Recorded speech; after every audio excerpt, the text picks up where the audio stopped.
Hey everyone, and welcome to this month's live event with Nicki LaFoille. She's once again here to answer all of your sewing questions. So thank you so much for being here, Nicki. My pleasure. Glad to be here. Of course. Okay, so we have a lot of questions to get to, but I also want to remind everyone, if this is your first time tuning in, you can obviously ask questions throughout the next hour and do that by submitting a question underneath the video, and we will work our way through that. We also have other resources that you can access as well. We have downloads that you can download by clicking the link underneath the live video right now. And that's our current download is 7 easy sewing projects for gift giving. So lots of fun little sewing projects, again, perfect for gift giving. So lots of fun things you can do outside of just this monthly video where she answers questions. We have resources you can access all of the time. But for right now, we will get started with our first question here. They say they have a brand new unopened sewing machine and I haven't a clue how to use it. Do you have any suggestions for a first-time sewing project or advice on sewing a simple costume? Yeah, so when you're breaking out that sewing machine fresh out of the box, that's a really exciting feeling, but it can also be kind of overwhelming. Like, where do you start? So I always recommend starting by just kind of getting to know your machine a little bit and learning how that works. So read through your manual, figure out, the basic mechanics of it, and then just kind of start really slow in stitching, some practice lines on some scrap fabric. Stitch a couple of pieces of scraps together and see how it feels.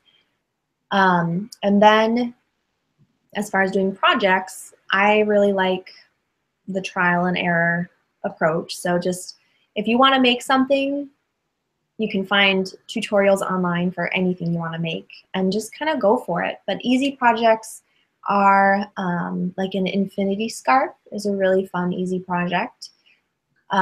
Simple bags, pillowcases are really easy, just like the, two squares of fabric, stitch them together, shove some filling inside of it. It can be really quick and easy. And even standard size pillowcases for your bed. Those are easy too. You can find tutorials on those all over the place.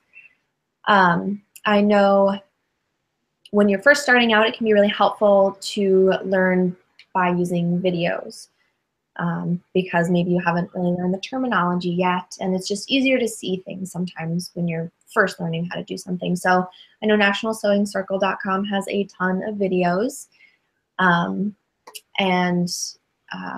Project tutorials and lots of free videos for tips and tricks and everything that Ashley was just talking about, I think.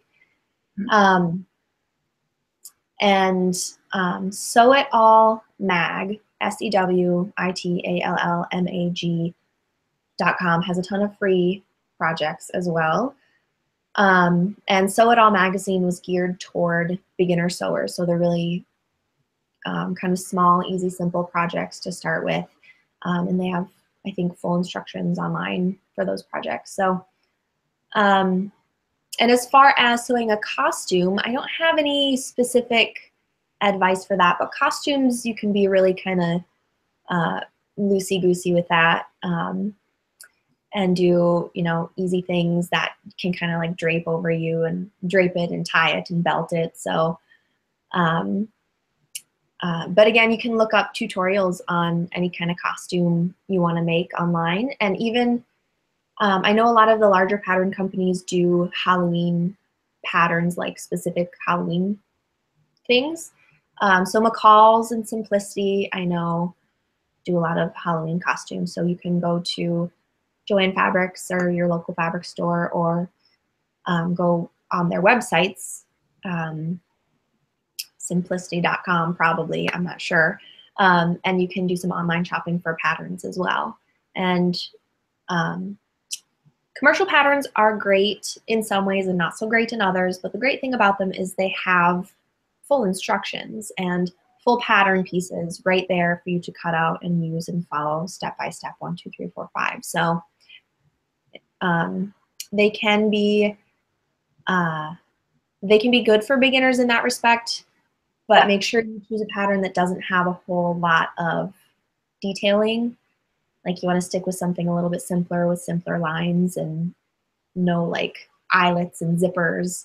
to start out with, because those can be kind of overwhelming. You got to kind of work up to those.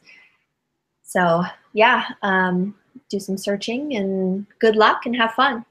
Of course. And so, you know, I have to throw out, when there's something you mentioned that we do have a video about, which was all sorts of things. I was taking notes, honestly. I mentioned an infinity scarf, and we have both the tutorial and we also have tutorials in video form, but also we have articles. And so there is an article and a tutorial on how to do an infinity scarf.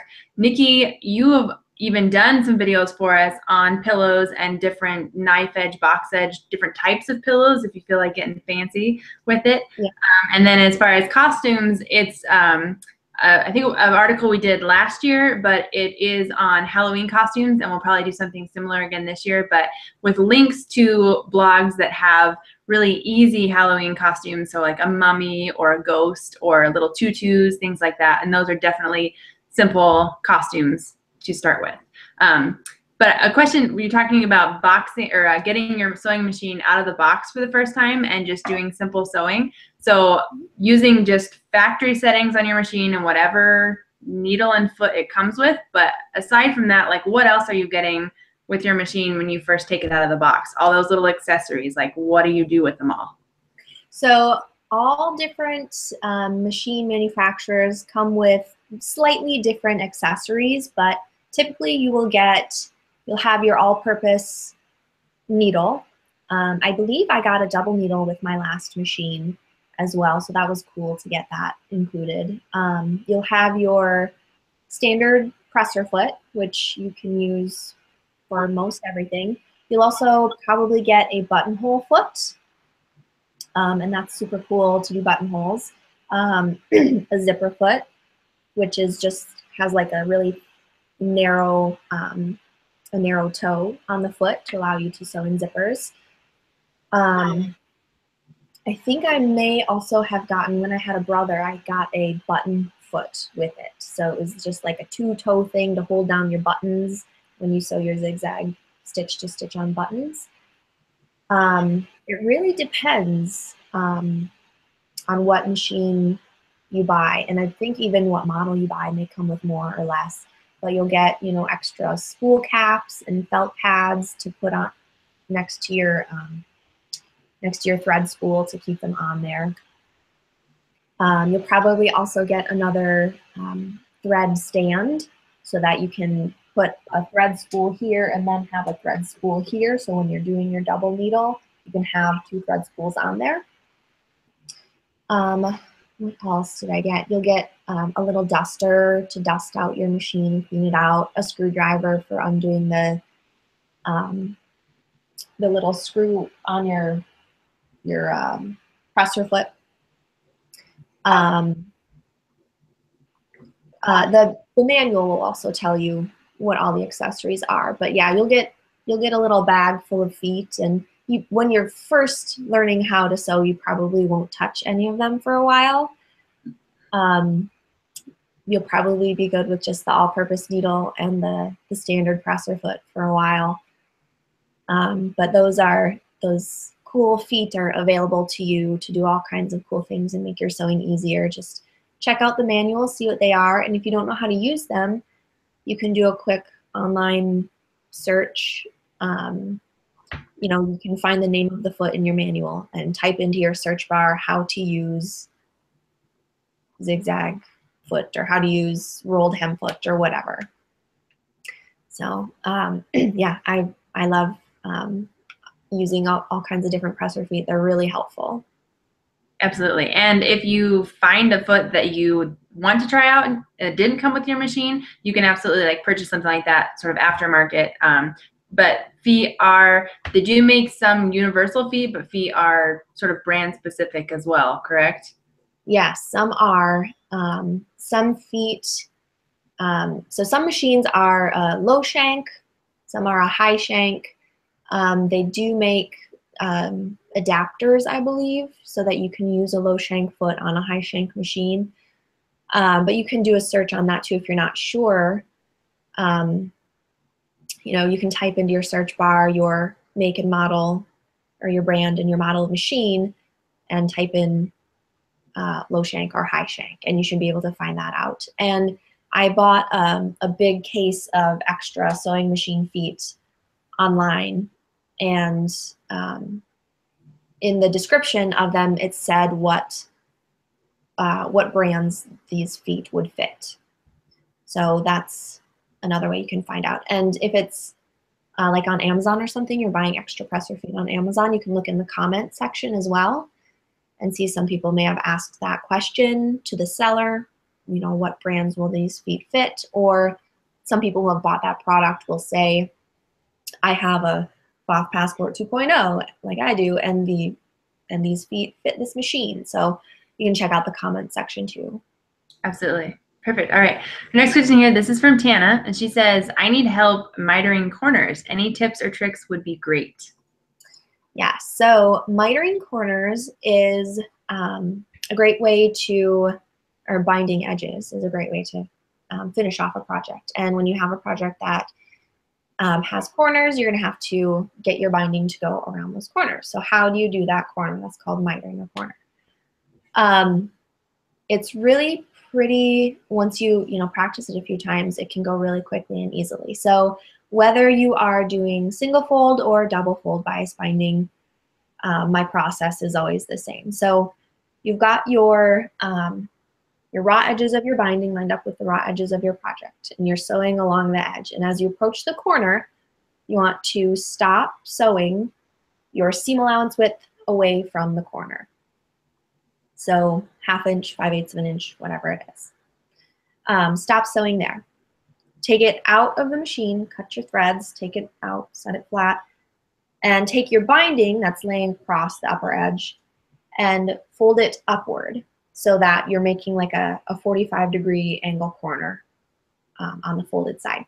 Fold it up, and then you're going to fold it back down so that the raw edges align with your next raw edge that you're binding. So you've got a fold up at the upper edge that you just sewed. You've got the fold of the binding there. And then when you start sewing again along that next edge, use your whatever seam allowance you're using, 1/2 inch, 5/8 of an inch, whatever you're using, but start right at the edge. There's no need to start in. Actually, you have to start right at the edge. So start right at the edge and stitch right along that line.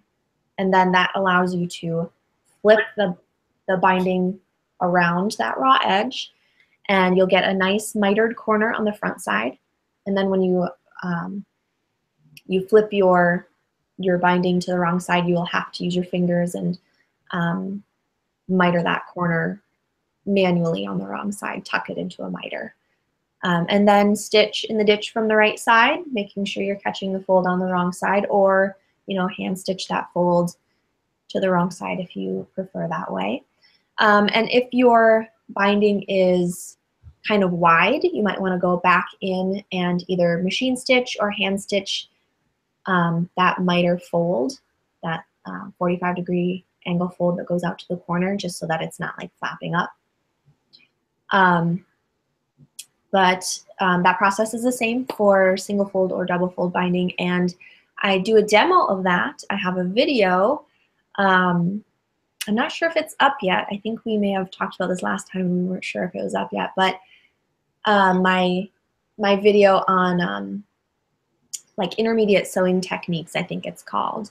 I do a section on how to make your own binding and how to miter corners and everything. So that's one of the longer videos. So it's, I think, almost 2 hours long or something, but you get a whole bunch of other techniques in with it. The mitering is a little section of it, but I do a demo of that. And you can, of course, type that into your search bar, how to miter corners, and you will have no shortage of videos and tutorials. There are 1,000,002 sewing blogs out there. So you'll find some pictures and some videos, I'm sure, to help instead of just my hand motions. Absolutely. And so as far as like tips and tricks, do you mark your seam allowance? Because I mean, I know you have your throat plate, and on some presser feet, there's sort of a mark, but do you actually mark your seam allowance so you know you're exactly at a 1/2 inch or stopping right at the right area? Yes, I'm a big fan of marking seam allowances and doing, any kind of marks that I can. So yes, I do mark that seam allowance from the edge so I know where to stop. And you may even, as you are lining up, yeah, I would mark that on your project and not on the binding, so that as you're sewing, you know, you'll want to check under the binding to know when to stop. But if you mark it on the binding, I feel like you could get shifting and it might not always stay accurate. So I would mark that on the project and keep checking under the binding to see when to stop. Absolutely. Either fabric marker or even just like sticking a pin that like sticks up the top so you can see it, you know. Right. Yeah. Yeah, that's a good idea. A pin to stick up the top so that you won't have to like stop and lift it up to check. You can just see it as you're sewing. I'm a huge fan of marking with pins because I feel like every time I bought a removable fabric pin, it hasn't been removable. Like I swear I'm reading the instructions and doing what I'm supposed to, but it doesn't come out. And that happens sometimes. So I just avoid that altogether and I try to mark with pins only. Yeah. Yeah, that's smart. And there are a lot of fabrics that are difficult to mark with pens or chalk, or, you know, you're afraid that it won't come out, like lighter weight fabrics and stuff. So yeah, that's a very good idea. Absolutely. All right, this kind of goes right into our next question here. This is from Jennifer, and she says she needs help learning to make a single long piece of binding rather than stitching shorter pieces. Okay, yes. So making continuous bias binding is a really cool trick that I love. Instead of cutting all your bias strips out and then piecing them together short edge to short edge to short edge, it can get very tedious, especially if you're binding something huge that has, you know, requires a lot of binding, like a quilt. So continuous bias binding is this really cool thing where you cut a square of fabric, and there's a formula that you use to figure out what size square you need for what length of binding you need. But you get your square and mark a line, a diagonal line, corner to corner, and cut along that line. And then you take your square, you've got then two triangles, and you shift them so that you have the upper edge and the lower edge of your square now are matching, and you stitch that. So that's going to be along the straight edge of the fabric. So you stitch that, and then you'll have this weird kind of parallelogram shape. And then you want to mark lines along the bias edge, so the long edges of your parallelogram are going to be on the bias. So you mark lines to the width of the cut width of your binding. So if you want a 1/2 inch finished binding, you want to cut a 2-inch strip. So mark your 2-inch lines along the long edges, and then fold your parallelogram in half with wrong sides together so that your bias, your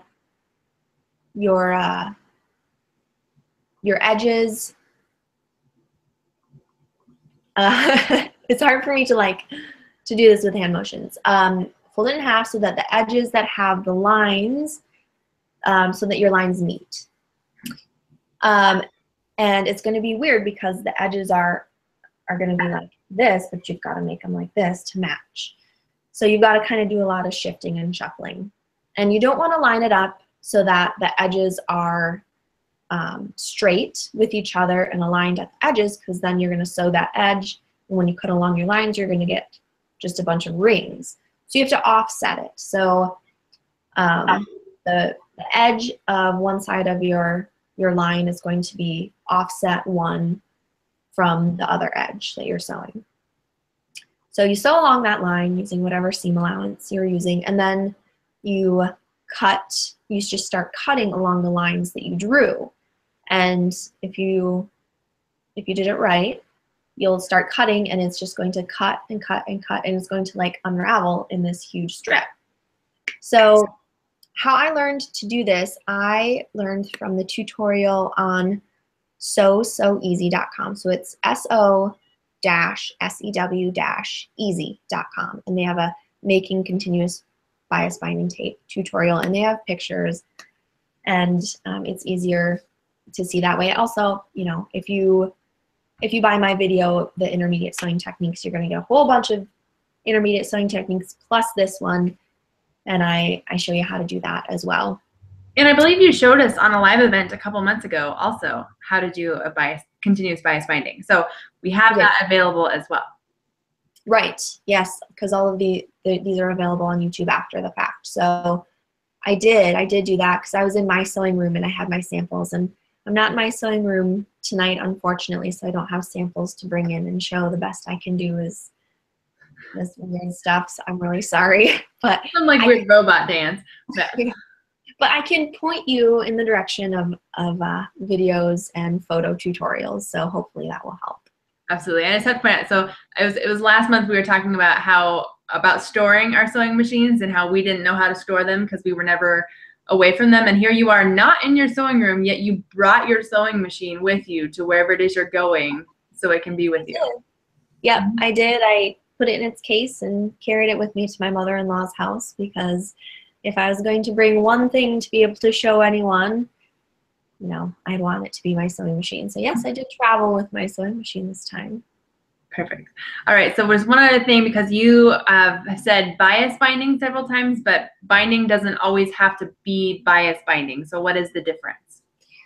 This is true. Binding does not always have to be on the bias. If you are binding something with straight edges, your binding does not necessarily have to be on the bias because the binding doesn't need to have any stretch to it. So you could do it on the straight grain.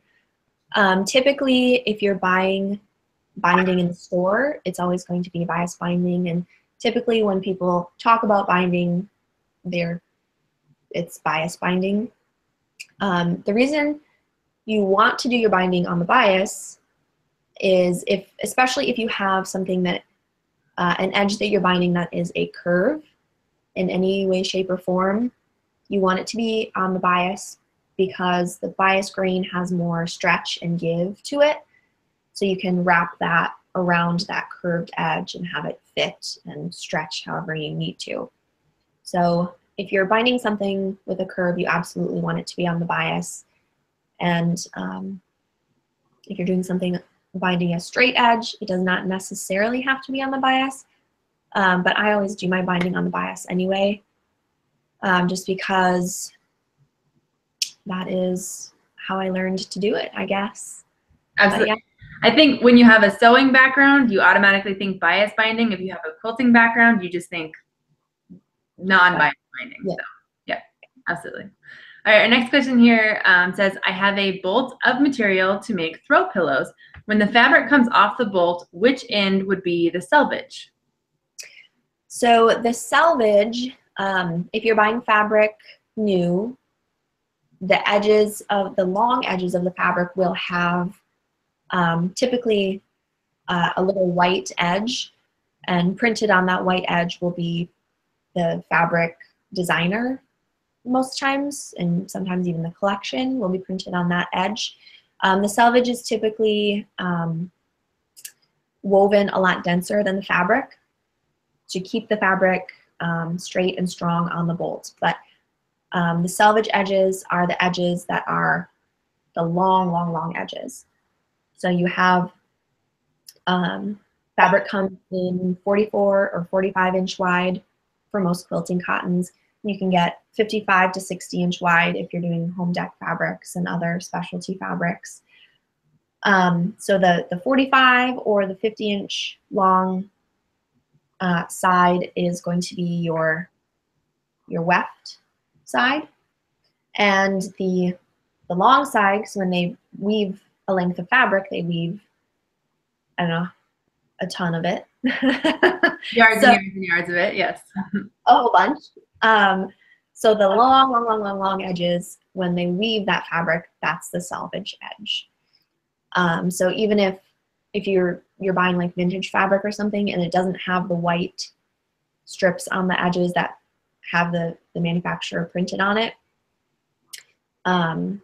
if it's more tightly woven at the edges, and if it's the really, really long edge of a long piece of fabric, that's the selvage edge. Because when they weave fabric, they string up those selvage, from the selvage edges, and then the long fabric, the long threads in between the selvage edges are the warp threads. So the warp threads are the very, very long threads that run parallel to the selvage. each selvage edge. And then they send a shuttle back and forth through, weaving in and out of the warp threads, and that is the weft threads. So yeah, the selvages are those long threads on either side of your length of fabric. Did I answer the question? Yeah, the question was which edge is a selvage? But so say you went to an estate sale or something and they just had a bin of fabric that they may have already cut that selvage edge off of. When you're laying out a pattern, is it important to know what end was that selvage originally? Yes. So you'll be able to tell the warp from the weft even if they've cut those edges away. If you've got a long piece, the edge that is the longest is probably going to be your selvage edge. But also when you're cutting out fabric, as long as you're not cutting out on the bias, if you're cutting out on a straight grain, whether it's the warp or the weft, I haven't found a huge difference in my garments. As long as it's on a straight grain, it's going to hang just fine. The warp threads, they say, are stronger, but in all of my garments, it's going to hang the same. I think it's the strength of the warp versus the weft is negligible, I think, for the life of your garment. So as long as it is on the straight grain, and the bias grain, of course, is 45-degree angle between the warp and the weft, for anyone who doesn't know. But you want to cut your garments on the straight grain so that the seams will hang nice and straight. So in that situation, if you know the warp versus the weft, it's a good idea to cut your grain line along the warp. But if you have to, if you don't know the difference between the warp and the weft for a secondhand piece of fabric, or if you want to just squeeze in that extra pattern piece right there so that you don't have to buy more fabric, as long as you're doing it on the straight grain and the pattern, the print of the fabric isn't going to screw you up, I think that is fine. Also, I just learned the warp threads are typically a little bit finer than the weft threads, and because they're more tightly woven, twisted to make them, kind of stronger and sturdier. So if you can, I don't know, look that closely at the piece of fabric, get it under a microscope, you may be able to find out for sure if it is the warp or the weft thread. Gotcha. Perfect. All right. And I have to say, we have talked in the past about how we use non-sewing room tools in our sewing room. A microscope is not one that I have in there, but maybe I'll get a magnifying glass and add that in there. We'll see. It could be useful. It's true.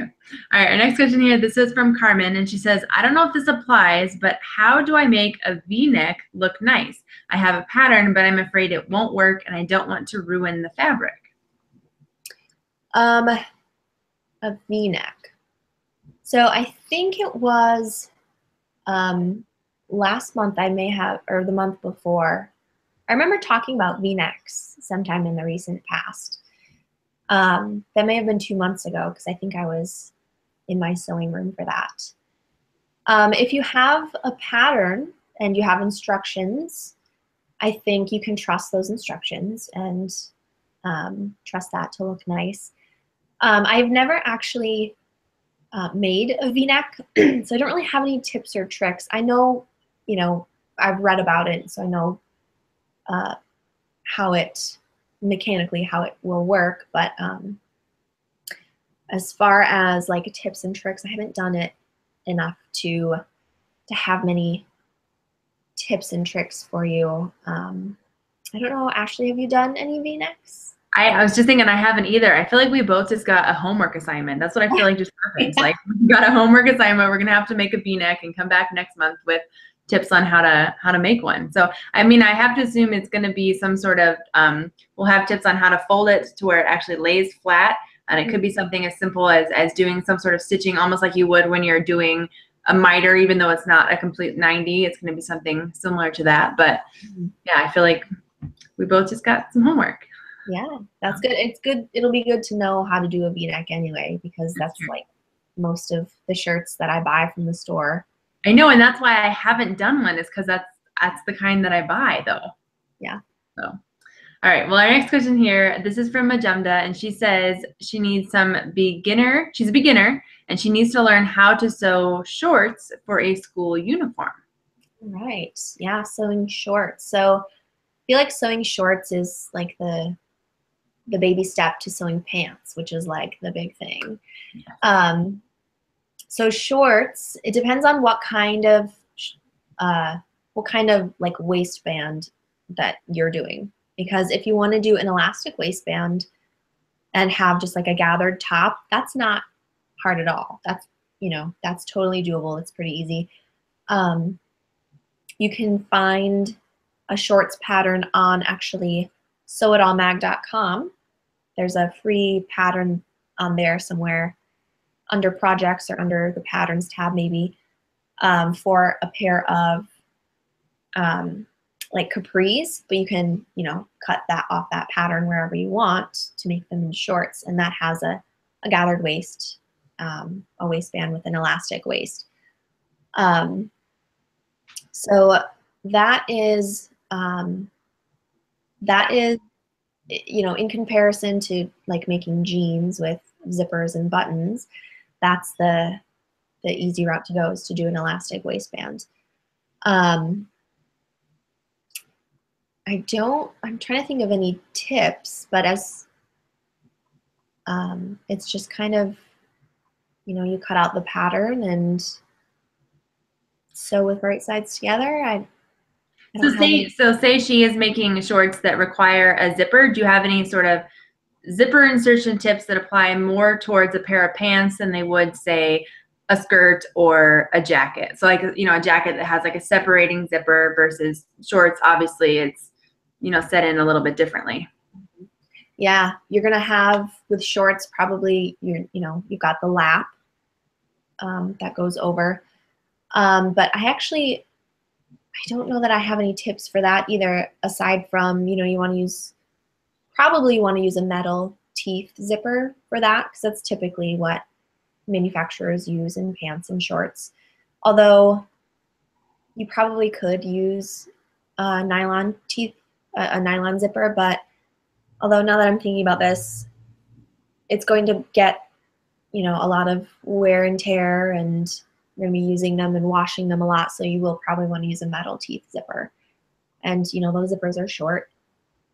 But a metal teeth zipper that's not too heavy and bulky, because zippers come in all kinds of different shapes and sizes, and metal teeth zippers for like jackets and coats, the tape is going to be really wide, and the zipper coil is going to be probably pretty wide as well, and it's going to be heavy. You probably won't want to use something like that on your shorts. You want to use a metal teeth zipper that is relatively narrow, or standard even, just not a huge zipper. But yeah, metal teeth. That's something that you may want to use a commercial pattern for. Actually, I know I called out to the free pattern, and I think they do have instructions on their website as well. But if you want to do with the zipper and the button and everything, you may want to go the commercial pattern route, just so that you have all the information that a commercial pattern gives you.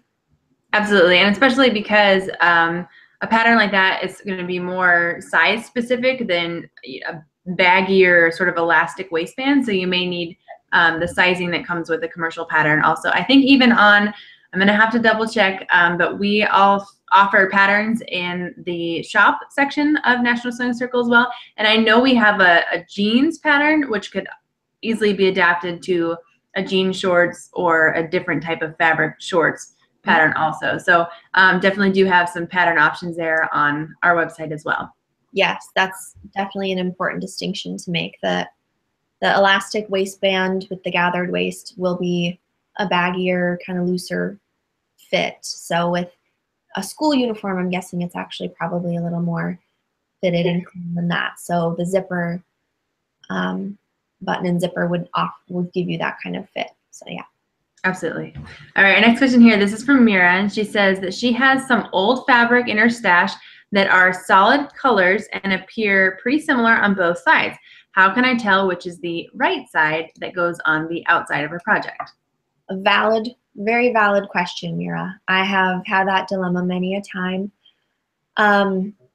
So my stance on that is whatever side you want to decide is the right side, you can decide whichever one you want to use on the right side. Just make sure then when you lay out your fabric to cut out your pattern pieces that all the pieces that you cut out will have the same side of the fabric as the right side. Because after you stitch it and when you're walking around in the different lighting, if you have one pattern piece with the one side facing up and the other with the other side facing up, it might catch the light slightly differently. So just make sure all your pattern pieces are going the same way and just toss a coin. Absolutely, and like I get what you're saying with the clothing, how it can look a little different. But I mean, if it's on a home deck project, I mean, I don't really think it matters. I love buying. I know if you're not a quilter, maybe you don't know about fat quarters of fabric, but they are like my favorite little addiction, and they a lot of times look the same on both sides, and it doesn't. I think it doesn't really matter, especially and even with something like a batik fabric, that doesn't really matter either as far as sides, right? Those look yeah, batiks are definitely one of those that looks the same on both sides. So yeah, pick and choose. all sorts. All right, so since we've been talking about fabric, and I know we get this question a lot, and I know you've talked about it before, but how do you know what needle and what machine settings to use with your fabric if it doesn't say like on a pattern or something? Right, yeah. That's one piece of information that does not come on commercial patterns. They don't typically tell you what needle to use for your fabric. So there are a lot of different types of needles. Not a lot. There are some different types of needles that can be good for different types of fabric. So 99% of the time, you're going to be fine with an all-purpose needle. And an all-purpose needle is great for quilting cottons, some tightly woven, like satin, you know, like a lot of different fabrics. So the only time you're going to need to think about what needle is when you are diverging into some unusual fabrics. So like leather and faux leather, you may want to use a leather needle.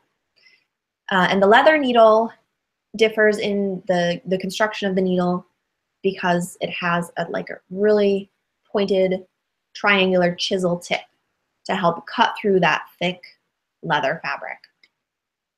If you are on the opposite end, if you are using a fabric that is really, really fine and thin, like a sheer chiffon or something really, really fine and thin like that, you may want to use a microtex needle.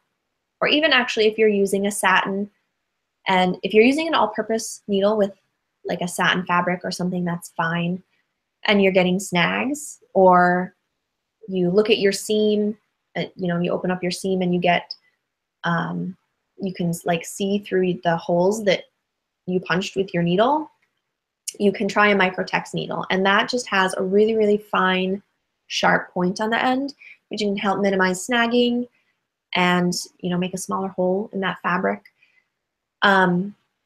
And if you don't have a microtex needle handy, but you have a pack of all-purpose needles, you can try a size smaller in a situation like that. And the gauge of the needle will just be, it'll be thinner and finer. And that can sometimes minimize your snags, and it'll make a smaller hole since the needle is thinner. And needle sizes are not like gauges in that, the higher, it's not opposite. So it's the smaller the number, the smaller the needle. The bigger the number, the bigger the needle. So that's easy to remember. If you are doing embroidery, obviously you want to use an embroidery needle. You can't cheat and use a regular sewing needle.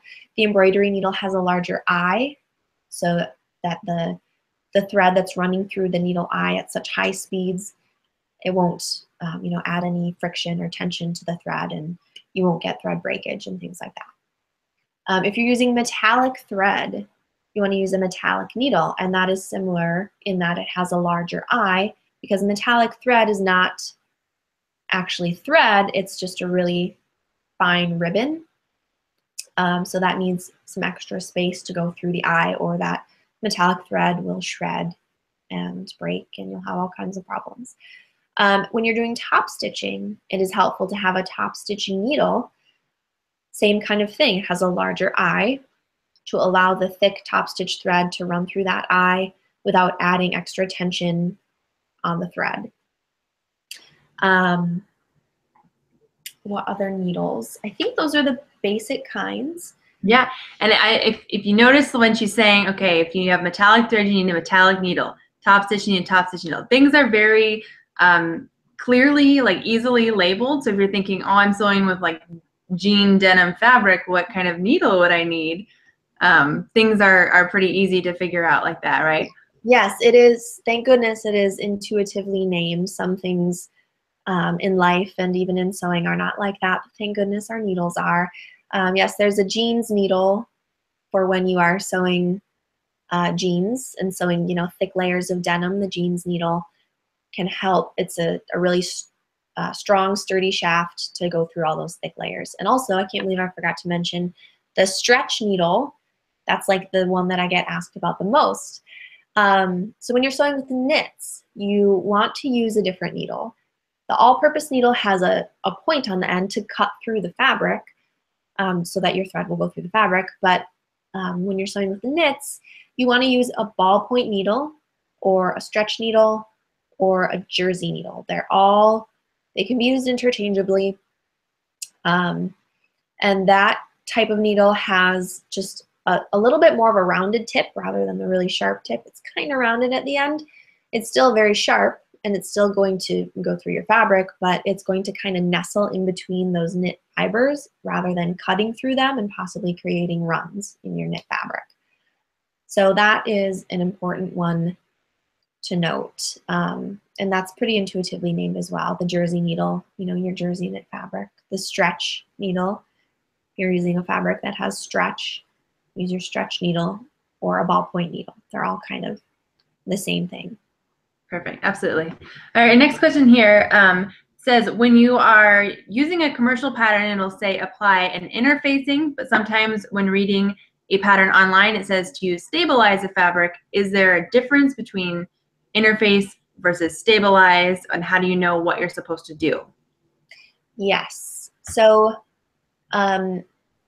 they are two different things. So interfacing is typically used in home sewing, like garments mostly. Stabilizer is typically used in embroidery. They kind of do the same thing, they just help stiffen a fabric and give it more body and a little bit of sturdiness. Interfacing a lot of times is or has the availability to be an iron-on interfacing, so it'll have little dots of glue on the back to allow you to iron that on. It makes it really handy. They do have sew-in varieties of interfacing. And stabilizer is a lot of times more fragile and a little bit more papery because it's not meant to be worn like in the collar of a shirt like an interfacing is. It's meant to stabilize a fabric so that you can lay down layers of thread in an embroidery design. So sometimes the language, depending on where the person who's blogging is from, sometimes they might call it stabilizer, but they might mean interfacing. So it does get kind of confusing when you get into the, you know, the bloggers who have, you know, different sewing backgrounds. But if you're making clothing and if you need to stabilize your collar, you want to use interfacing. But I guess the only the place that this would make a difference is at the store. So when you go to the store, what do you buy for a project that you're making? If you are doing embroidery, you want to ask for stabilizer. If you're doing garment sewing, you want to ask for interfacing. And I don't remember if they are in the same place at Joann Fabrics, but they'll be labeled as interfacing and stabilizer at the store. They'll be called that. So that's where you want to make the distinction and make sure you're getting what you need to get for your specific type of project.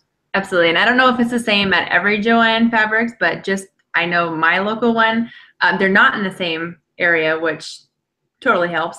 The interfacing is on bolts and it's over near the fabric, and the stabilizer, the only way I've ever even bought stabilizer is like in a rolled up little tube almost, and that's over in sort of like the notions aisle, so totally different. Now just a question, because I know that I've done this in the past, and I don't know if it was correct to have done this, but if you are embroidering in a pinch, can you use interfacing to stabilize what you're going to embroider on? I believe you can, depending on what type of interfacing you have on hand. When you are, and depending on the embroidery project. So if you're embroidering a panel for a quilt or a pillow, you can absolutely use your, I would say you could even use your iron-on interfacing, provided that it's the right weight. So when you're embroidering, you want to kind of match the weight of your stabilizer to the weight of the fabric that you are embroidering. Yeah, I would say definitely. If you're embroidering a shirt or something that you don't want the stabilizer on the back of it after you embroider it, you would just want to make sure that you use a type of interfacing that you can cut away from the back of that embroidery design. Yeah, I think you could. I just wanted to, run that past you. I was doing, the yoke of a shirt, and you stabilize that, or you fuse interfacing to that sometimes anyway. So I just figured, I'm not going to do something twice, but it worked. So I don't know if that was just sort of a fluke that it worked the time I was using it, but it was just a medium weight fusible interfacing, and it did work just fine. So yeah, I think in the right situation for sure. Absolutely.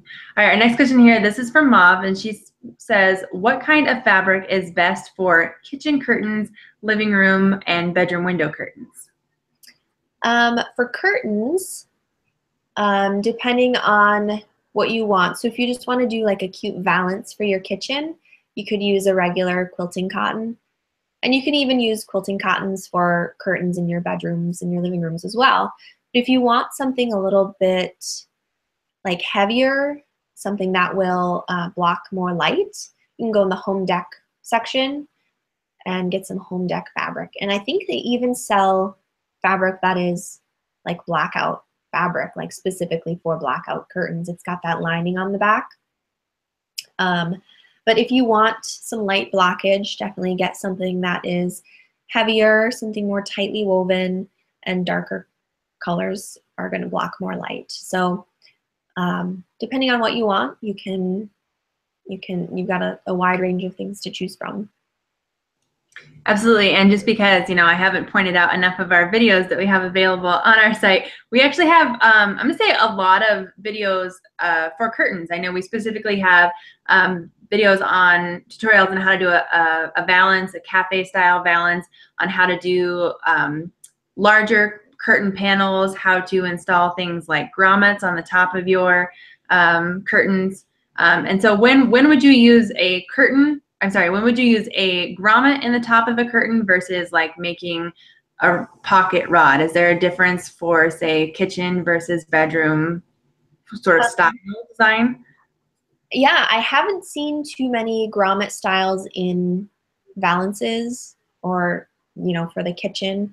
That's typically a living room, bedroom kind of thing, those big grommets that you do on the rod. In valances, you typically do the little pocket across the top to slip the rod through. So that's a differentiation there. And I also wanted to mention, if you want to purchase grommets and curtain things to make curtains, Pam Demore is like the curtain queen. She's called the Decorating Diva. She has an online store where you can buy curtain making things, and I think she has a book about making curtains, I'm sure. But she sells a lot of stuff on her online store, so you can check that out and know that you're getting something that's gonna work well for your curtains. See, this is the problem with you and I knowing some of the same people and knowing of the same people, because you steal my follow-up questions before I can even ask them. So, but I was going to point out, I think maybe you even did something with her at one time on, or have done an article or something about how to properly even measure for curtains. I know you sort of have to take it, you can't just measure your window and go from there. Like, I think there's diagrams that say, like, proper ways to measure for curtains, right? Yeah, I did a video with Pam. I don't even know where that video went, so I can't point to it. But yeah, when measuring your windows, yeah, you've got to take into, you can't just do it to the size of the window. You've got to add some extra for the top, and you want it to hang a little bit below your window. And I think Pam even, she'll go a step further, and she knows how to, if you want to make a room look bigger, you can even make the curtains like way bigger than your window to give the illusion of it being bigger, or something like that.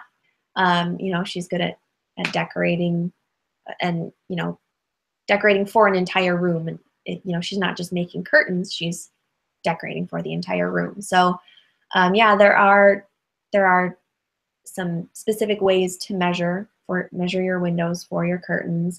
If you're doing panels, if you're doing 2 panels for the window, you'll want to make the panels like as wide as the window, each panel as wide as the window, so that when they're closed, they're not going to be just flat pieces of fabric. They'll have some gather to them at the top, and you'll have some ruffles to make them look nice. So yeah, beyond that, I don't have any real specifics that I can give for curtain measuring, but can look to the videos on National Sewing Circle and look for Pam Demore online, and between those two, you'll have a lot of answers, a lot of information. Yes, perfect. And so I'm just going to point this out, because I know how to sew, and I've been sewing for years, yet all of my curtains in my house are store-bought. I've yet to make curtains. But the one thing I was thinking about, because when you buy curtains at the store, they are usually sort of wadded up in those packages. We talked last month about using something called horsehair in your hems. And now, is there something you can add to hems that you could add maybe to a curtain to give it some extra weight so they hang better when they're actually up on the wall? Yes, yeah, you can add weights to the bottom of your curtains. I did that once. I made some curtains to go over my closet door because I didn't have any doors over my closet, and it was a mess, and I didn't want to look at it. So I made some curtains for my closet doors, and I put little weights in the hem, and they were just little square weights that just kind of tucked right into your hem, and to give it some weights, because I was just using a quilting cotton, so it instead of having the fabric just like floating around, it gave it some weight to pull down at the bottom. So that is something that you can do. They sell them specifically for curtains. But you can also, if you have something that is kind of heavy and flat, like if you have a magnet or something that has some weight to it, you can tuck that in the corner of your hem and have it do the same thing. Or just simple little washers or something, a hardware store. Yep. Washer, right. And just because we talked about it last month, and then I actually was talking to my mom afterwards and mentioned that we talked about horsehair in a hem, and she had never heard of it before. So if you didn't catch that last month, since we did just mention it, it's not actually horsehair. What is it? No, it is not horsehair, which was so confusing to me when I first heard the term. Like, how do you do this with horsehair? You have to have a pony. You have to grow it from a young age. cut the mane. No. So horsehair, I think historically, in history, it may have been made from horsehair, but in modern day, it is a trim that is made of like a nylon type of fabric, a nylon thread that is braided into this trim. So it's a braided trim made of nylon webbing, I guess, and it comes in a lot of different widths. So you can get 1/2 inch width all the way up to 2 inch. I think they make like 5 inch wide horsehair hem for wedding dresses, and it's to give the hem body. So instead of adding like layers and layers of tulle under your skirt to make it nice and poofy, you can do a horsehair braid in your hem, and it makes it nice and stiff to have this nice big wide hem. So you, in the wider widths of horsehair braid, one edge of the braid will have a thread woven through it. And if you're doing you know, a big skirt, typically it's going to be like a circle skirt or an A-line skirt or something. So when you turn up your hem, you're turning the raw edge. The raw edge is a wider circumference, and you're turning that up into a smaller circumference. So sewing the horsehair braid on, you want to put the braid on with the right side of the fabric and stitch along the edge that does not have the thread running through it. And then when you turn that into the right side, the edge with the thread running through it is going to be at the top. So then you want to pull up on that thread to, it'll kind of gather that horsehair trim in to make it, you know, a narrower circumference to match the circumference of the skirt that you turned it up to. And then you can either top stitch it, you can hand stitch it, you can do a blind hem stitch to secure that upper edge of the horsehair braid to your skirt or your dress or whatever you're making. And that'll just give that hem some nice body, make it kind of stiff and poofy. And it is a really kind of cool, fun, impressive thing to say that you did. I did it for the first time a couple months ago. I did a skirt for Sew News magazine, a pretty blue high-low circle skirt, and I did the horsehair braid hem. And I was swishing around in front of the mirror with it, like, this is awesome. It had such body, like it was this huge skirt. So it's typically used for formal wear, like wedding dresses and prom dresses and things. But if you're making like a 50s style skirt, or you know, the poodle skirt, the circle skirt that you want to have be nice and big and poofy, that's a really good way to get it without having to use layers and layers of tulle, which is really tedious. Absolutely. See, we should have done these live question and answer sessions like 2 years ago when I was making my wedding dress, and maybe I would have added it to the end, but instead I bought one of those things that you wear under your dress to make it poofy. So I could have avoided that, but now I know for hopefully no future wedding dresses, but now I know for future for dresses that I make in the future. But again, I mentioned at the beginning of our session, if you want some other tips and tricks and projects and things, you can absolutely check out our website. We have all sorts of tutorials.